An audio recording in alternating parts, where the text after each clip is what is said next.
Ya, di vibrasi power tuh sudah nggak ada kerja keras lagi, gitu. Karena kerja keras tuh efek dari apa? Kemelekatan, hasrat yang terlalu kuat, diperbudak oleh hasil. Adanya kekhawatiran, kecemasan kalau nggak kerja keras hasilnya akan dikit. Itulah yang membuat dorongan orang kerja keras.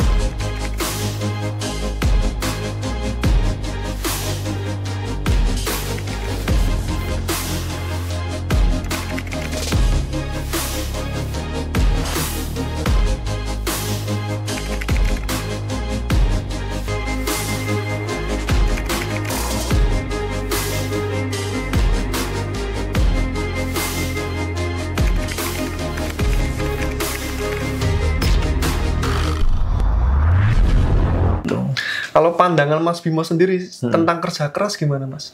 Kan umumnya mungkin Mas Bimo sekarang Mas Bimo udah lancar nih, bisnisnya lancar, pekerjaan lancar, job di mana-mana, ya udah nggak perlu kerja keras karena udah ada sistem yang bekerja untuk Mas Bimo. Tapi di awal-awal biasanya kan orang mesti bekerja keras dulu kan, Mas.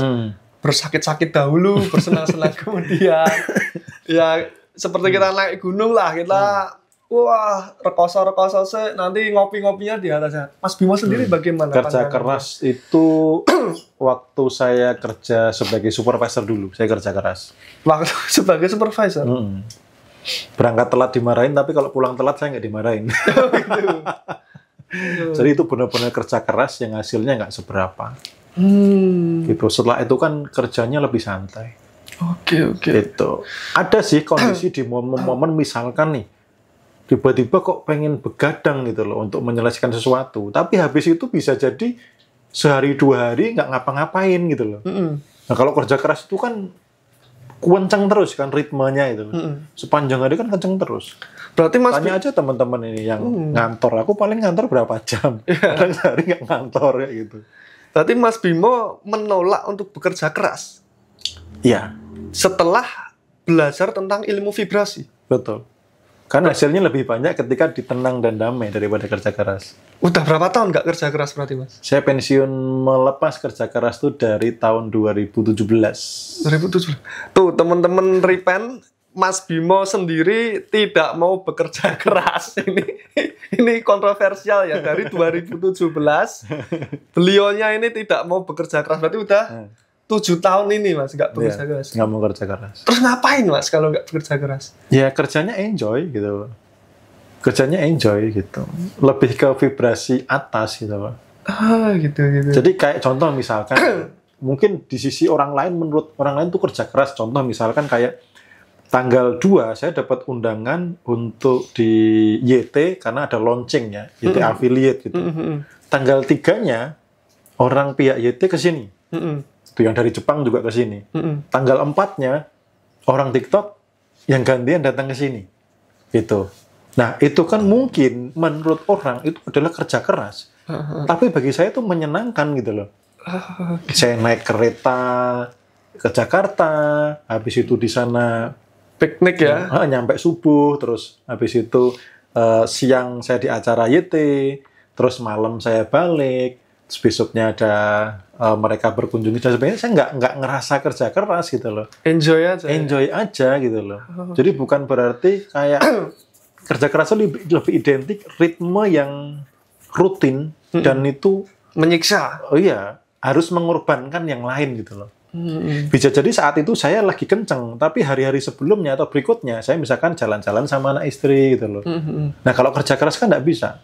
Dia harus cuti dulu, harus nunggu waktu lama, bahkan libur pun mikirin pekerjaan, ada yang libur bawa kerjaan ke rumah, bahkan saya pernah libur harus masuk toko, pernah jam 3 dini hari toko kerampokan harus datang ke sana gitu. Okay. Pernah malam-malam hujan-hujan tidur-tidur mau enak-enak, ada yang toko gensetnya putus, karena mati listrik gensetnya putus, harus follow up sana sini dan lain sebagainya. Dan itu uangnya nggak seberapa.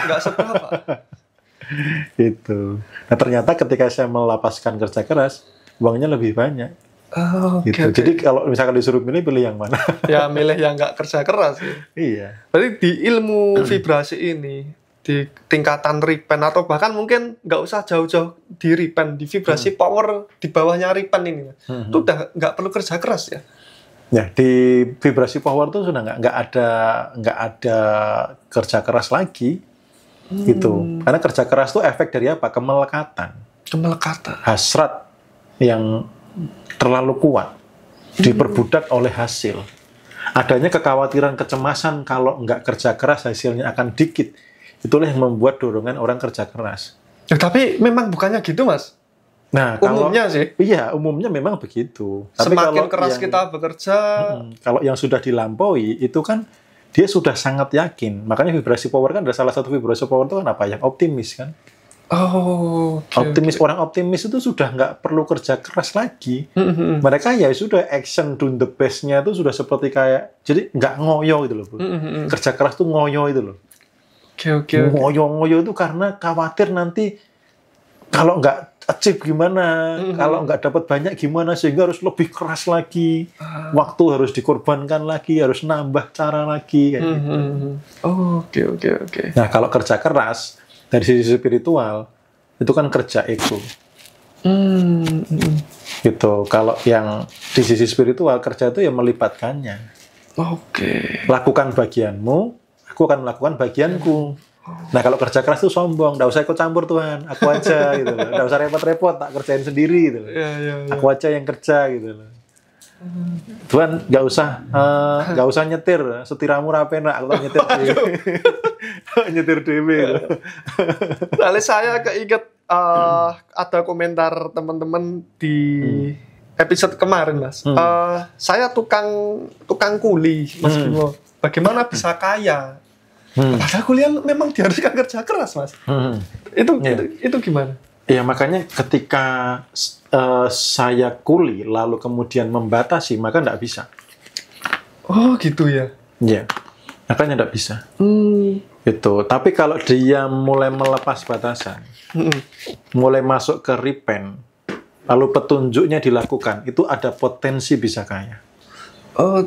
Berarti tergantung nanti petunjuknya gimana ya, Mas? Ya, karena harus melepaskan rasa saya itu kuli itu loh. Karena kalau merasa saya kuli, saya ini orang miskin, saya penghasilannya sedikit. Ketika rasa itu terpancar terus, apa yang tercipta? Semakin ya itu yang ditarik kan?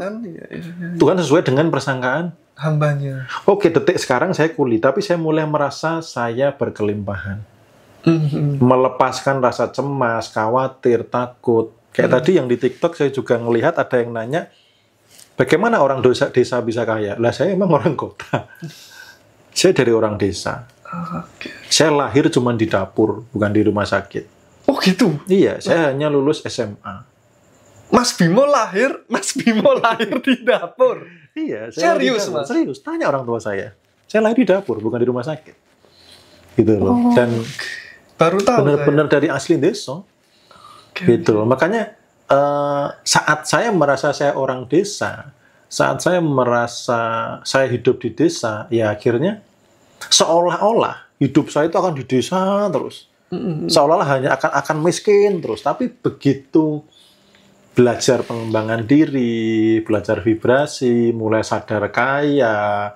Pertama kali saya merantau beberapa kali. Pertama kali masuk Jogja, saya merasa saya pasti bisa tinggal di sini. Saya pasti bisa beli rumah di sini. Mulai merubah prasangka. Kalau prasangka tetap saya jaga, saya orang desa, saya orang miskin, ya selamanya fix. Dan itu saya yang menjadikan saya miskin. Gitu. Tapi karena berubah pola pikir, berubah prasangkanya, melepaskan batasannya, potensi itu terjadi. Nah, teman-teman mau nggak ngelepas batasan? Gitu. Ini yang teman-teman pasti banyak yang pengen untuk bisa mencapai kondisi seperti Mas Bimo ya, tanpa perlu mengalami jatuh bangun seperti Mas Bimo ini. Karena ini bukunya Mas Bimo ini ditunggu banget ini. Mau kapan ini launchingnya? Iya. Jadi memang buku ini juga sebenarnya kalau dari ego saya pribadi itu sudah nggak sabar pengen segera launching. Tapi dari beberapa pembenahan ini akhirnya sudah selesai sampai bab akhir. Tinggal ucapan terima kasih dan beberapa tokoh untuk saya minta bantu untuk mengulas. Tapi ternyata Baru aja semalam saya cetak semuanya lagi, saya ulang lagi, ada diminta pembenahan di awal. Gitu, supaya tidak terkesan ini hanya buku soal uang gitu loh. Supaya teman-teman tidak terjebak kelimpahan tuh soal uang. Bukan berarti uang tidak penting ya, tapi pilar itu artinya jangan sampai satu itu hilang, terlepaskan. Namanya pilar itu berarti kalau 3 itu harus ada ya, harus ada semua. Supaya fokusnya itu ya dari harta berkelimpahan, dari sisi emosional juga berkelimpahan, dari sisi kedekatan spiritual itu juga berkelimpahan. Karena kalau nggak direvisi, tayang egonya langsung ini ya, orang hanya akan fokus ke uang. Oke. Gitu. Dan ini nanti apa yang dijabarkan di buku ini sudah komplit ya Mas, nggak perlu mengalami perjalanan panjang seperti Mas Bimo ini ya. Kalau saya yang buat perjalanan panjang itu kan sebenarnya karena dulu nggak tahu ilmunya. Ya. Gitu. Jadi kerja keras pun ternyata tuh vibrasi force yang tidak saya lepas-lepas itu kan. Nah kalau ini kan sudah panduan praktis ya. Jadi kalau teman-teman nanti paham benang merahnya, berada di Repent, karena itu ada panduan praktek setiap harinya bagaimana, maka itu sebenarnya saya desain sudah sesuai dengan hukumnya. Oke. Gitu. Nanti tinggal teman-teman bagaimana ngolah trust-nya kepadanya. Gitu. Begitu berada di hukum ketetapannya, ya siaplah mengalami sesuai apa yang sudah ditulis olehnya. Sesuai SK kehidupan. Oke. Gitu. Makanya nanti ada beberapa praktik harian yang untuk membuat teman-teman melepaskan batasan-batasan itu. Salah satunya, bocoran dikit adalah mendoakan orang yang pernah zolim. Mendoakan biar cepat mati gitu Mas. Itu kalian mendoakan orang yang pernah menzolimi. Jadi didoakan supaya rezekinya lancar. Nah untuk apa Mas? Didoakan supaya keluarganya bahagia. Nah kan udah menzolimi kita. Iya. Malah didoakan seperti itu. Nanti ada praktek 1 hari yang begitu. Oke. Berat itu ya kayaknya ya. Biar teman-teman, makanya di situ kan sebelum praktek kan saya kasih kesadarannya dulu. Kenapa harus melakukan ini? Supaya bagaimana? Gitu. Kalau teman-teman praktek itu, saya sih optimis ya, sebelum 21 hari pasti ada perubahan yang luar biasa. Sebelum hari ke-21 itu sudah ada perubahan yang luar biasa. Oke. Itu harus orang yang zalim, Mas. Yang didoakan, ada yang mendoakan. Ya ada beberapa yang orang yang baik ya, itu ada. Oh gitu, tapi tetap ada proses itu. Nah, jadi teman-teman mulai sekarang, mumpung belum terbit bukunya, di-list. Yang zolim-zolim itu di-list. Yang punya utang, termasuk yang punya utang ya Mas? Iya. Itu bisa di-list, nanti didoakan. Yang pernah nipu. Yang pernah nyakitin. Gitu, mantan pacar. Mantan pasangan bisa jadi. Mantan pasangan. Kayak gitu, orang yang pernah melakukan KDRT gitu, atau pelecehan atau apapun, orang-orang yang pernah sangat menyakitkan. Kalau diri sendiri Mas? Diri sendiri ada nanti, ada panduan. Oh, ada sendiri ya, iya. Itu ya. Itu kan per hari kan ada fokusnya, jadi nggak sehari itu kemana-mana gitu, nggak. Hari ini hanya fokus itu, besoknya fokus ini, besoknya fokus ini. Bertahap ya itu nanti ya. Okay. Jadi lepasannya itu dirontokin. Saya penasaran Mas Bimo. Kan cerita Mas Bimo kan ketika bekerja dulu 8 tahun ya? Selama 8 tahun ya? Di minimarket terbesar di Indonesia itu 8 tahun. Tapi sebelum itu saya pernah kerja setahun jadi penjaga sekolah di Jepara. Jadi tukang sapu pel. Serius Mas? Serius. Potongin rumput. Pak Bon, gitu. Jadi Pak Bon. Iya, jadi Pak Bon. Pernah setahun saya jadi Pak Bon. Oke. Pernah jadi officer di Villa Hotel Cianjur selama setengah tahun. Officer gitu. Bukan office boy, tapi lebih ke penjaga losmen itu. Bisnis centernya, karena itu kan 6,5 hektar kan. Jadi ada bisnis centernya yang di situ saya sebagai petugas office-nya gitu. Kalau office boy itu kan yang bersih-bersih. Kalau saya yang administrasi lebihnya itu. Okay. Jika Mas Bimo punya kesempatan untuk ini angan-angan aja ya Mas. Jika Mas Bimo punya kesempatan untuk kembali ke masa lalu, kembali awal bekerja, ketika lulus sekolah dan mau memutuskan bekerja, apa yang akan Mas Bimo katakan ke diri Mas Bimo di waktu remaja itu? Pesan-pesan apa yang mau disampaikan? Eh, Kalau saya kembali ke masa itu, saya pastinya sangat berterima kasih sih dengan diri. Berterima kasih. Karena itu sebuah kepingan puzzle kehidupannya. Jadi saya menyadari saya diizinkan mengalami ini itu karena salah satu doa saya juga sih. Yang saya menyediakan diri untuk dipakai olehnya itu. Saya nggak mau hidup saya sia-sia, saya nggak mau hidup saya nggak ada artinya, saya pengen hidup saya dipakai olehnya untuk kebermanfaatan gitu. Nah, bermanfaat bagi banyak orang ini, teman-teman juga tidak boleh salah persepsi. Karena kemarin saya juga ada yang bahas, nanti kalau dimanfaatkan gimana? Loh, dari kata aja udah beda loh. Bermanfaat dan dimanfaatkan itu sudah beda, itu bukan sama. Kalau dianggap sama ya akan sama, kalau dianggap beda akan beda. Gitu. Jadi, kalau saya kembali ke masa-masa itu, saya akan terima kasih dengan diri saya. Apapun itu, saya tidak pernah menyesalinya. Karena itu bagian dari kepingan puzzle, sehingga ketika saya dipakai, saya bisa cerita gitu loh. Saya orang desa loh, saya juga orang desa gitu loh. Saya seorang karyawan ya, saya pernah jadi karyawan gitu. Terus seorang kuli, saya pernah jadi Pak Bon. Kayak gitu. Oke.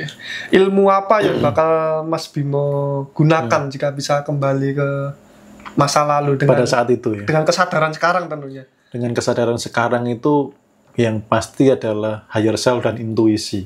Higher self, sebegitu pentingnya itu, Mas. Harus misalkan kembali ke masa itu ya, karena masa-masa saya terlalu jauh berkelana. Iya, berkelana, karena kan tidak mengandalkan dua hal itu. Oke. Dan mungkin jika higher self dan intuisi itu dipakai di awal karir dulu, mungkin kayaknya udah lebih cepat lagi gitu. Ya, pencapaiannya sudah tidak seperti ini, pasti akan jauh lebih besar lagi. Oke. Kayak gitu.